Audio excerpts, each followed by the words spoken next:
We're matching. We are. It's awesome. We did not coordinate this in any way. At all. Hey guys, what's up? How's it going? Welcome back to the weekly show. Today I have special guest, Mr. Ahnaf. Go check out his channel. I put a link down below in the description. Funny comedy skits. Really funny guy. Thanks for doing this with me, man. Thanks. I appreciate for having it. me. Today's video is a really interesting one. It's 8 lies about Islam. And so to kick us off is the first one, which I've actually heard directly, that our beloved Prophet Muhammad, peace be upon him, wrote the Quran. Now this is a lie because we know in history that he was unlettered. He did not get, 7th century Arabia, nobody, it was a luxury to get educated, right, to learn how to read, to learn how to write. And because he was from that part of the world, it was a rare occasion that somebody would be educated to learn how to read and write.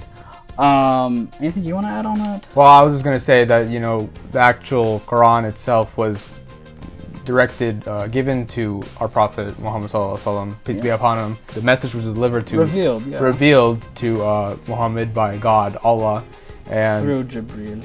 The angel. The angel, yeah. So, and he told him to read, Iqra, read, and the Prophet said, I can't read. So at that point, you know. And that's been clearly documented, so he could not have possibly written the Quran. So that's one of the many proofs that the Quran, our holy book, is divine revelation. So there you go. Second misconception, lie, is jihad means holy war, and that's not what it means at all in Islam. And as Muslims, we don't imagine jihad to be something of violence and whatnot, because what is jihad then? I believe jihad, and it's just my daily life of struggle and following Islam, like trying to be a good believer, have faith in God, and whatever struggles I have to keep it and believe in God, and hopefully He can be there to connect with me and just, you know, make everything easier for me, have the strength to go through any struggles that I may have. Beautiful. Yeah. So that's what jihad actually means. Doesn't mean holy war. The third common lie or misconception that we always hear about Islam is that women are oppressed, right? They're forced to wear hijab. They're forced to stay at the home. That is complete bogus. Keep this in mind, right? Here's some context for you.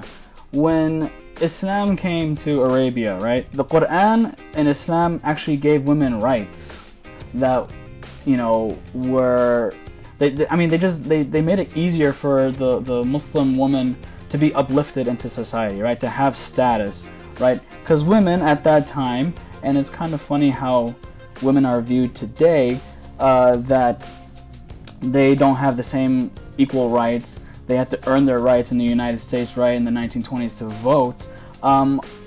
Islam came and enabled women to have property, to have their rights, equal rights to that of the, you know, believing man. Yeah, women are, you know, they can have jobs outside the home. They can be, work to help their families or themselves. They're normal people, right? Yeah. It's so funny, like we want to like be subpar so that whenever we have something that is a standard, it's like, wow, but that's the norm. That's the way it should be, and it should go above that line, not just hitting that line of just par, right? It needs to be above that. We need to be more progressive, if you will.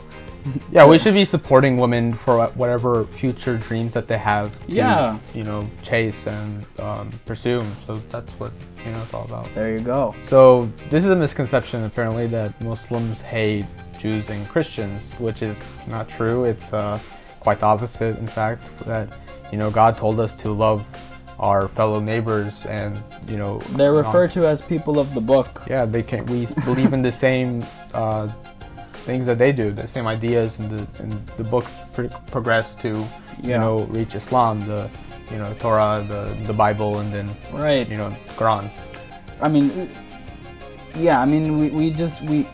Islam came later historically, although we do believe in the same prophets as the Christians and the Jews, right? From our father Abraham and all the way down to Muhammad, peace be upon him, right? And I mean, we just, it's just, I don't know why this belief and these facts and lies have been widely spread that, you know, we're not in the same boat, right? We all believe in the same things and the same ethics, and so we don't hate our, you know, our fellow Christians and Jews, or any human being for that matter, right? Even if they're not on the monotheistic religion, they're just our neighbors, our fellow human beings. Fellow human beings, and we're supposed to respect them and love them and care for them just as any other human beings. Living in America, it's like a melting pot of all different backgrounds, and this is the same with all over the world of different backgrounds.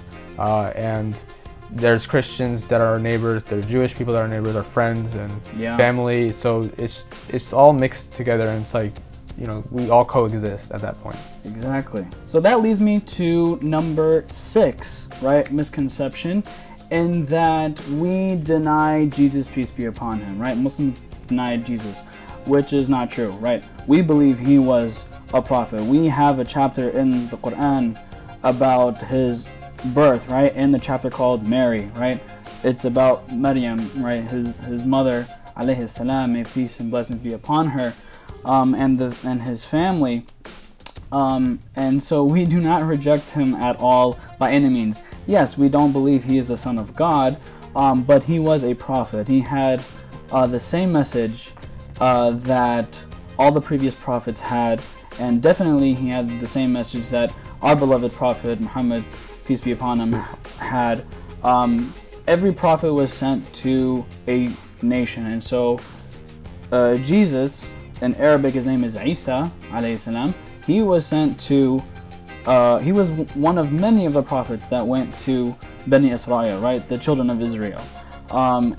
So, I mean, to say that we reject him is complete bogus. Yeah. We love him, and actually, this is a fact that you cannot be a Muslim. You are not considered a Muslim if you do not believe in Jesus, right? Peace be upon him. Of course, as a prophet. As a prophet, yeah. Right. We believe in Jesus as a prophet, not as a god. And even some people, like in Christianity, you know, there's sects that believe him as a god, and then there's sects that don't believe, like as a son of God. Or, right. I remember. I don't know if which ones, but I did hear about that. That there are Christian sects that don't believe him as the Son of God, but to be a prophet. And even in the Bible, you can find it in Geometry 18, verse 18. It says something along the lines of, "And there will be someone of my brethren who will be coming," basically referring to the coming of Muhammad, peace be upon him, as the last messenger. So it's right there in your Bible as well. There you go. If you guys were curious. So he did mention the coming of Muhammad, and we have to, we're obliged as Muslims to love Jesus, peace be upon him. The next misconception about Islam is that all Muslims are Arabs, which is weird because I'm Bengali and he's Arab, so he's Arab. I'm Arab, but he's Muslim and Arab, but I'm Bengali. I was born a Bengali Muslim American. My parents were born in Bangladesh, and they're Muslims. They were born Muslims. Their my grandparents, their parents, and so on and so forth. They're Muslims. So. Fun fact: the majority of Muslims are actually in Indonesia. So very large Muslim population. Yeah. The largest Muslim population. It's not Saudi. It's not any Arab country. It's of all places, Indonesia. Yeah. There you go. That's a fun fact right there. Next misconception is Muslims believe in a different God, and no, I don't think we do. We believe in that, like I said before, we believe in the same God as the Jewish people and the Christian people. Yeah. The name Allah in Arabic, it means God. Yeah. Right? It's the same God as what the Jews believe, what the Jewish people believe in Judaism, and then what the Christian people believe in Christianity. Right, because they're all part of the same monotheistic belief in that there is one God. No other God to be worshipped except him. Yes, and I mean, like he said before, Allah means God, and that's what we call him. And finally, the last misconception that is popular is that we Muslims starve for a month once a year. No, I mean, I No? don't recall starving, but it is a struggle, I would say. I don't think it's... They're referring to our fasting in Ramadan. Yeah. And we don't starve, right? We fast from food and drink, yes, even water. And that is to put us in a state of great gratitude, to be thankful for what we have, even the simplest things of food and drink. But it's not also, I mean, it's not only just food and drink. It's right, beyond that. You want to from all the bad habits that we make. It's a cleansing month, right? Not just physically, but spiritually as well. You want to develop good habits.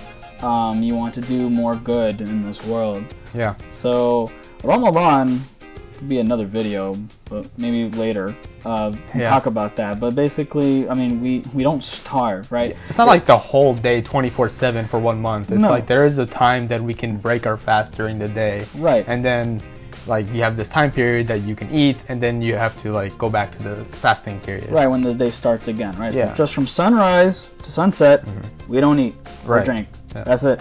And it is a little more tough during the summer, right? Longer days, winter, shorter days. But it doesn't matter. It's not, we're not starving. We get to eat at night. Yes. And that's it. That's all the conceptions. That's not all the conceptions. That's all the misconceptions about Islam. So there you go. Yeah.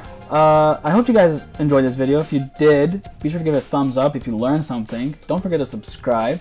And again, be sure to check out Ahnaf for his funny comedy skits on his channel. Go check it down below. And I'll see you guys next time. Thanks so much, bro. Thanks for having me. I'll see you guys. Peace. Peace out.